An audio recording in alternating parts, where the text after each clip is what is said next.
Part 4. Hello. It's been a long time. The last body I had in the living world didn't cope too well with my mind driving it. It's sometimes hard to remember that the lessons you learn in hell aren't a good fit for the civilized world. When murder is just a normal part of existence, you tend to keep doing it out of habit. The inevitable result is either death or exorcism and a trip back to the city of Dis. Safe to say, I got a bit carried away the last time I was here. After my last taste of freedom, I knew that I had to get back out of Dis.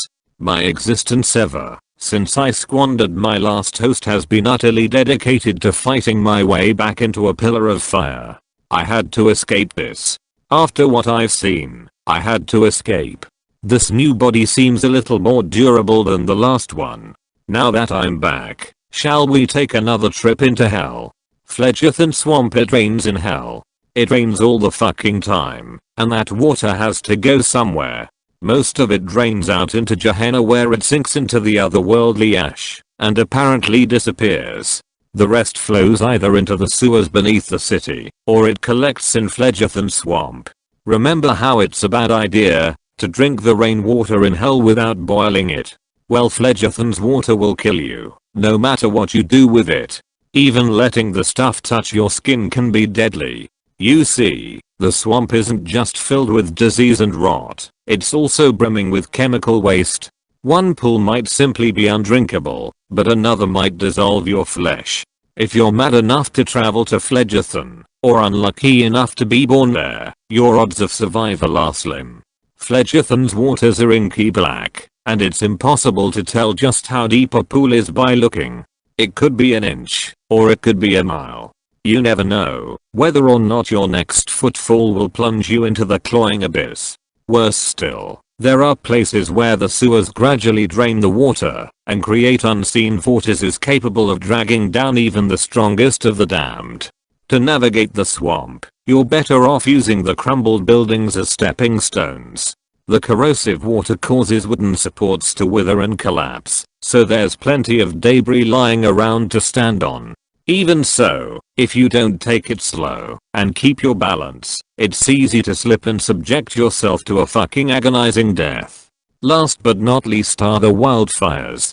These are the reason that even the most insane tribes don't try to establish a permanent stronghold in Phlegethon Swamp. All that chemical waste and decaying matter makes the swamp extremely volatile. A lightning strike or buildup of gases can result in immense explosions that ignite Phlegethon's surface for miles around. Wildfires move fast. I guarantee you that you won't outrun one. Cocytus. The first time you see Cocytus, you could be forgiven for thinking you'd reached the very edge of Dis. The pit is dozens of miles wide and several times as deep. At some point in the dim and distant past, a fragile alliance of tribes put their slaves to work digging a quarry. Why they did this is lost to time, but many believe it was an attempt to escape Dis. Perhaps those tribes hoped that, if they dug far enough, they'd eventually tunnel their way out of hell. In my view, the more likely answer is that the tribes were looking for resources. If that's true, then the excavation was a success. Miles below the surface, beneath the rock and dirt, there are caverns filled with veins of iron and copper. So far underground, and sheltered from the relentless fucking rain, it's far easier to create a fire hot enough to smelt ore. The value of such a position wasn't lost on the tribes, and that alliance soon showed just how brittle it was. After a short but savage burst of treachery, the initial settlers of Cocytus all but wiped themselves out. Since then, the pit has been settled and mined countless times. Coordinated efforts from various tribes have transformed the quarry into an abyss. So far, these alliances have always been broken sooner or later. Cocytus has many paths into its depths, and the lower you go, the more labyrinthine the pit becomes. The sprawling caverns shelter entire shanty towns and crude smelting facilities. Some are abandoned, others have been lost to cave-ins, yet there are still plenty of tribes who fight, join forces and betray one another over the precious ore veins.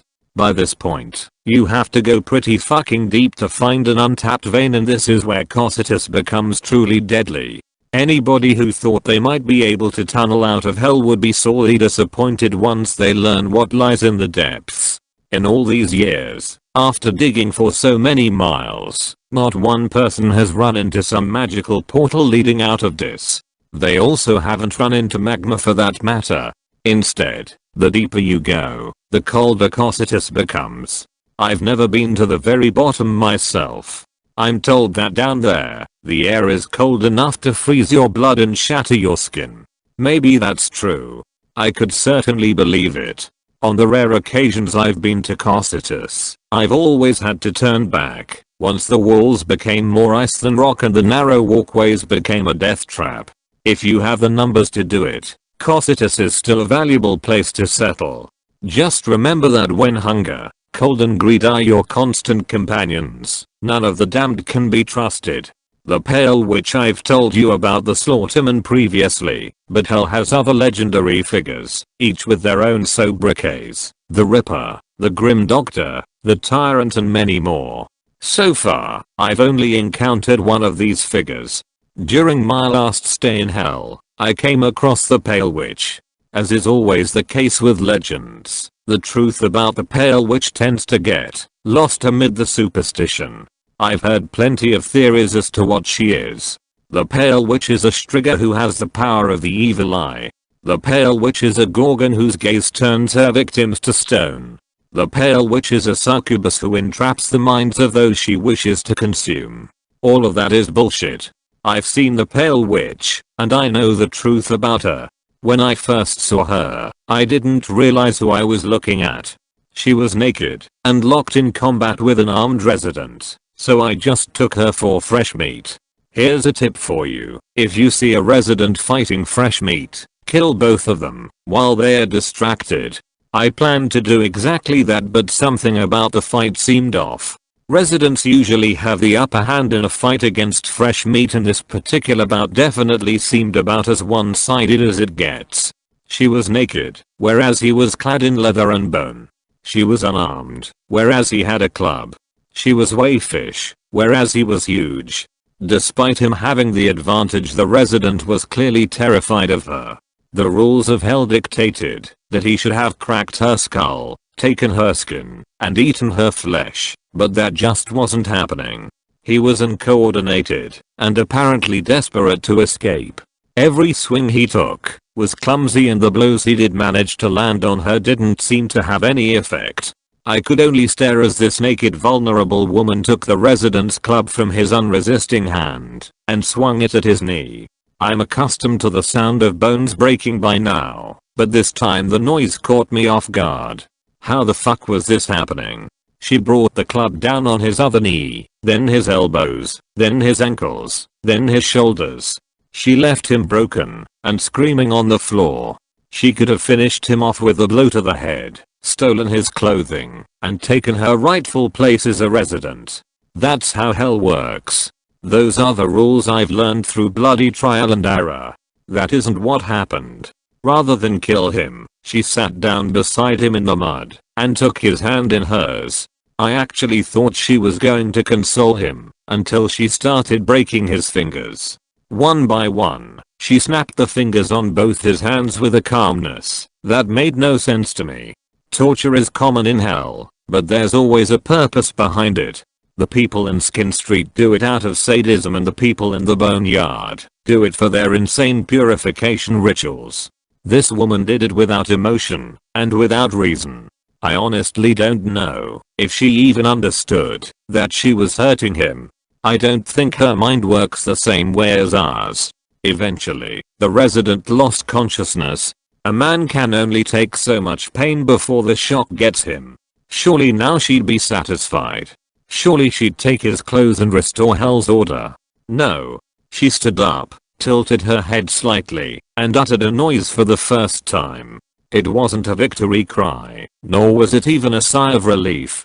Instead, the sound she made was nothing more than a faintly bemused It was as if she couldn't comprehend why her plaything had stopped moving. She stood up and stepped away from him, apparently content to leave him alive, unconscious and crippled on the ground. She kept his club but didn't take his clothing. The cold and rain didn't seem to bother her. Then she looked at me. In that instant, I knew I was looking at the pale witch. I looked into her eyes and I couldn't fucking move. I understood what she was straight away, and the sheer terror of it froze me. The pale witch isn't a Striga, she isn't a Gorgon, and she isn't a succubus. The pale witch is a Cambion. It's hard to put into words exactly how paralyzing the sight of a Cambion is. That perfectly serene face and those dead, staring eyes just don't belong on a body that's otherwise human. It was like looking into the face of a mannequin and knowing that it's looking back at you. That noise again. That kind of detached curiosity shouldn't exist in the world of predator and prey. Might makes right. Survival of the fittest. Nobody in the city of Dis has any right to make that noise. She took an awkward step towards me, and I saw that her right leg was broken.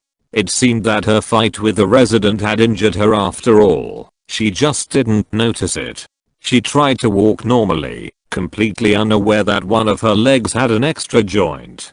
I don't care how tough you are, nobody should be able to put their full weight onto a broken leg without even wincing. She stepped closer. Her zombie shuffle steadily closing the gap between us as I stared at her. She raised her club and my survival instincts finally kicked into gear. Her transfixing spell broke just enough for me to stumble backwards and avoid her swing. I ran. I ran from a woman with a broken leg, and I'm not even ashamed of it. Looking back on my experience, there are some things I just can't comprehend. The pale witch is a Cambion, I'm certain of it. She was born in hell and hell is all she's ever known. She also looked to be about 30 years old. That just shouldn't be possible. No baby survives long in this. Even if they had a tribe to protect them, there just isn't enough nourishment for an infant to grow into a toddler, let alone an adult. The pale witch is a walking impossibility. Her existence is a defiance of all reason. I would endure every torture the people of Skin Street and the Boneyard could conceive of if it meant I would never have to look into her eyes again.